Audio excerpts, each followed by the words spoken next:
ओशो के अनुसार चीजों को प्राप्त करने का एकमात्र तरीका विशेष रूप से समझने और उसे साकार करने की दिशा में था।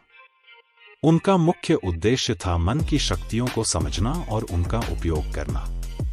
ओशो के अनुसार चीजें प्राप्त करने का एक महत्वपूर्ण तरीका है चेतना या जागरूकता।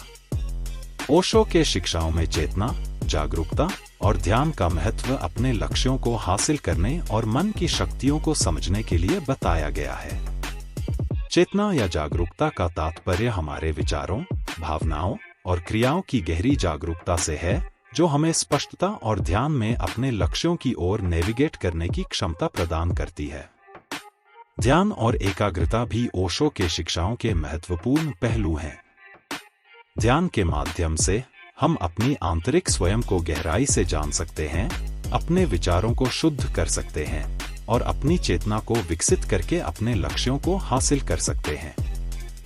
ध्यान का अभ्यास करके हमारे मन की स्थिर और शांत होती है, जो हमें हमारी इच्छाओं को प्राप्त करने में सहायक होती है। इन शिक्षाओं को अपने जीवन में शामिल करके हम आंतरिक शांति, स्पष्टता और एकाग्रता को विकसित कर सकते हैं, जो हमारे जीवन के लक्ष्यों को हासिल करने के लिए आवश्यक है।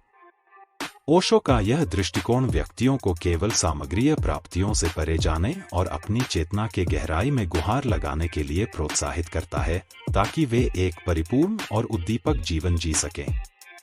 अगर हम अपने मन की गहरी शांति और स्थिरता में रहते हैं और अपने विचारों को स्थिर रखते हैं, तो हम अपने लक्ष्य को प्राप्त करने में सक्षम होते हैं। इसके अलावा ओशो ने ध्यान को भी महत्व दिया। उनका मानना था कि ध्यान के माध्यम से हम अपने आंतरिक को शुद्ध कर सकते हैं और अपनी चेतना को विकसित करके अपने लक्ष्य को साकार कर सकते हैं। ध्यान के माध्यम से हमारा मन स्थिर और शांत होता है, जिससे हम अपनी इच्छाओं को साकार करने में सहायक हो सकते हैं। इस तरीके को समझकर और अमल में लाने से व्यक्ति अपने जीवन के उद्देश्यों को हासिल कर सकता है।